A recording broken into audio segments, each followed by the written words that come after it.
Good night, fellow punters. Bit later than I expected or wanted to, but I got an awful dose of sneezing for about an hour there. I brought a busload of kids today from Craig's National School to Ballygar. They were playing in a soccer tournament, and the door of the bus was open at morning and during the day a couple of times.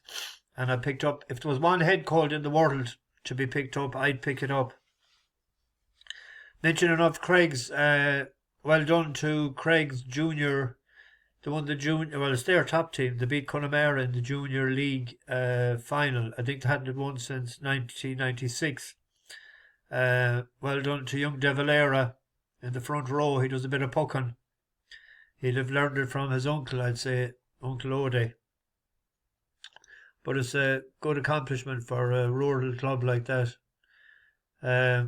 Well, two horses running today, one non-runner. Listen to Bozon's race because 'twas 3 o'clock when the kids came out. So I didn't see it yet, didn't have time to see what happened. I know that he was finished fourth. The other one, I seen the other one, I was just back.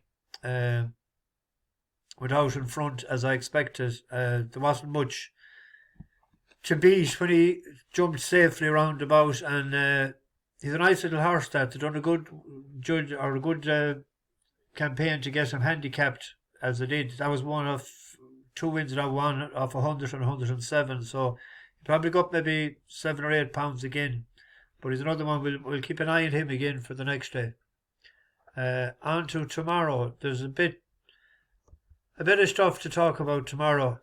We'll have a few bets. The first one is Buckssted Too, going for five in a row for the bus.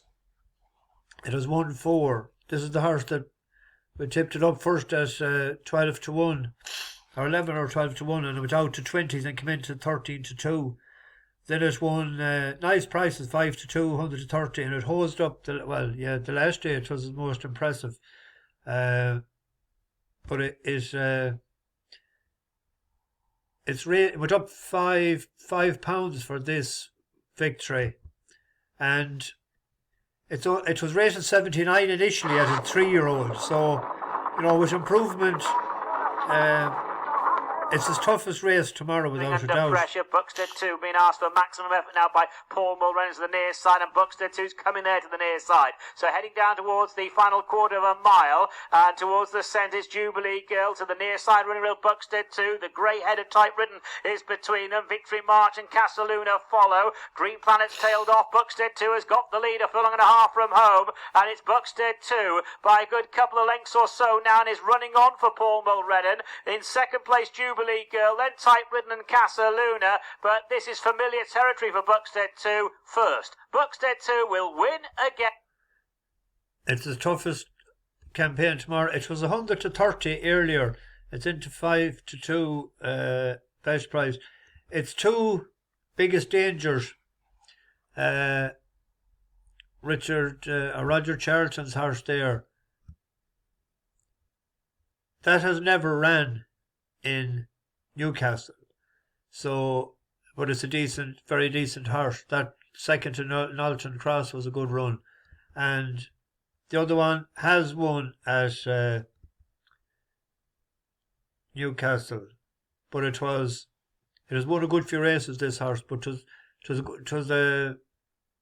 the 90s now. It won when it was 67, so it has won 4 races since.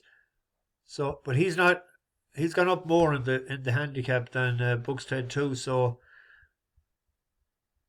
we'll have to stay loyal. It's the first one that'll win if it wins 5. There's 3 Earls, Alligator Alley, and the one that won in Ascot last year, O'Brien's Yoke. They've won 4 for us, so hopefully that might do the business. Now we have a horse that won a couple of nights ago, 3 days ago, 2 nights ago, isn't it?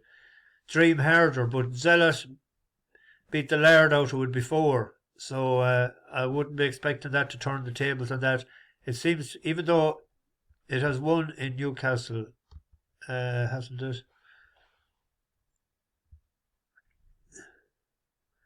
Yeah, it won in December of 76. Zealot beat hell out of it before, so unless it had an off day. Oh, yeah, what happened there, I think, was they ran it back too fast. 28th, yeah, it had ran a lot.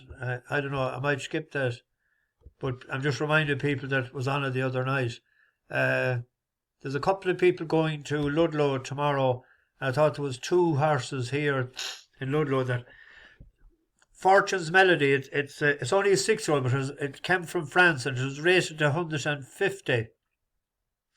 It has beaten Kovka before. Mally hasn't ran for 732 days. Ballinger's Corner hasn't ran for 678. And Cotton End is a 9-year-old. Merry Mistress probably would be the danger, all right, because it has only one run over fences. But this has 5 places and a win. But the fact that some of them runs were on good to soft, and it's good ground that this horse likes. It won on good ground twice last September and October. And Ben Bromley is taking 7 off, which is good enough because he's Harry Fry.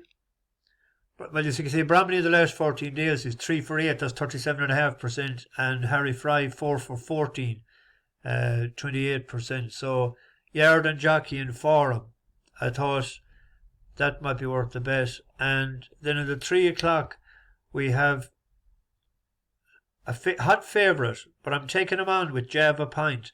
Java Pint was the first 2-time winner for the bus last year. It won, I think it was on the 1st of March, wasn't it? 3rd of March. And on the 1st of April. It won this race last year of 126. It's only 132 now. But it has 3 runs this winter, or this campaign. It was behind Zanza in Newbury. Then on soft ground, it was second to Rapper. The last event was in the Sky Bet Chase. It was well beaten, but you see what it was up against. You know, Cooper's Cross, Captain Ord, Windsor Avenue, The Machine. Java Pint was back there. That was when Galaw fell at the last, but that was a big race for it. Now, this Hidden Heroics is 2 for 2 for the Skeltons. Skeltons that year isn't just firing on all cylinders. 3 for 38, only 7%.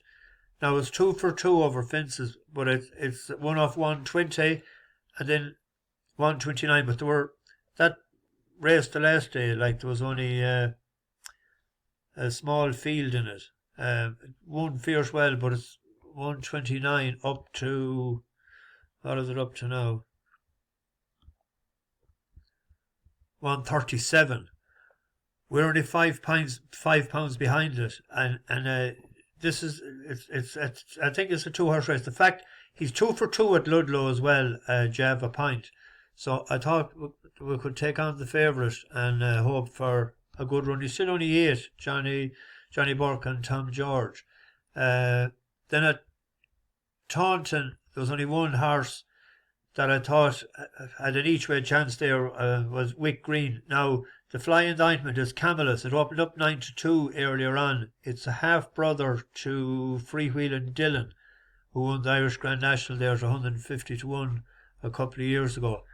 This was brought along nice and cagey by a cagey operator, Christian Williams. The last year made an outrageous mistake at the first fence, which was its first run in a chase, and that was over 2 miles 5. He was coming into it on the turn and he just died. You know, he needed the run probably. Now, he could be sort of anything over fences, but Wick Green was with a small trainer. It must be a relation of the jockeys, because that Peter Mason is up tomorrow. Now, the last day Luca Morgan was on, and Mrs. J. Mason, she got a win out of it. She got 2 wins, I think, out of it. And she did an Exeter. But it came to Ben Pauling now, and I thought this ran well enough and jumped well enough the last year, because some of them small trainers, like, they wouldn't train Ivy up a wall. And then when they bring to a good trainer, they improve a horse a lot. I thought this done the job well the last day. Investment manager and pilot show was still going, but Balaquane was pulled up on the crown of the turn. Leaders coming down to jump the fourth from home. Wick Green on the inside of Dentley Demi. Wick Green touchdown just in front. On the inside of Dentley Demi, they've gone clear of Holback the River, Bob Marley and Haute Folan. The latest one to call it a day was Investment Manager in the wings of the fourth last. Over the final open ditch, Wick Green touchdown just in front of Dentley Demi. They're about 10 lengths clear of Holback the River and Bob Marley and Haute Folan as the front pair jump the second last. Wick Green out-jumped Dentley Demi, led by a length. Bob Marley's 12 lengths are drifting third on their way down towards the last. Wick Green and Dentley Demi, there won't be precious little between them as they come to jump the last. They land within half a length of each other, but Wick Green was the quicker away. His advantage now, a length and a half. Dentley Demi trying to stage a rally. Wick Green, though, with the advantage running up towards the line, and Wick... He done that well enough. Peter Mason is riding, but he rode it before, and he rode a winner for Ben Paul. I think it was the last time he rode a winner was that Labraille. In Chelmsford tomorrow night, there is a horse Toophan that we backed before, but they ran it back too soon for Goo Lovers tomorrow. Just into the sales, and Ammo bought it back in again for 19,000. Changed trainers, but the last time it only ran it 3 days back after its previous run. It's only a 4-year-old, and they didn't get rid of it. They put it into the sales, but they bought it back again. And I thought at Clonmel tomorrow, there's a favourite there, 4-7. The conditions of this race is you had to have ran 3 times in maiden hurls, and you couldn't be placed. So there's a couple of them there that has been fourth. The favourite was fourth. I think he was 40-1, beating 10 lengths, beating an outrageous length the whole time. But the horse in second favourite at 9-4 there, I thought he could nearly beat him. The fact that he ran against Santonita, Shanbally Kid, Dawn Rising, Cool Survivor and Favori de Shamdu, I know he was well bet in a few of them there, but in the race the 11th of October there in Punchestown, Cool Survivor, we were on that day, but he went off only 12-1. I know he was beaten 22 lengths, but at the 2-mile pole, which is the distance of this race, he was sort of close enough, every chance, and he only died late on. So if they employ them tactics tomorrow, I think it's between the two of them, but I'd rather take that to try and beat the favourite on that at 9-4 against an 8-11, 4-7. Would be my idea of that winner or tomorrow. We have a bus horse. Have we Hard Target? No, what is it?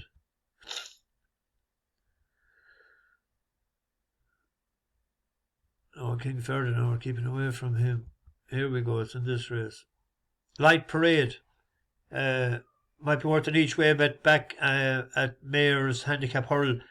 I'd prefer if this race was over 2-2, but it did win at 2 miles before in Thurles. We were on it that day at 5-1.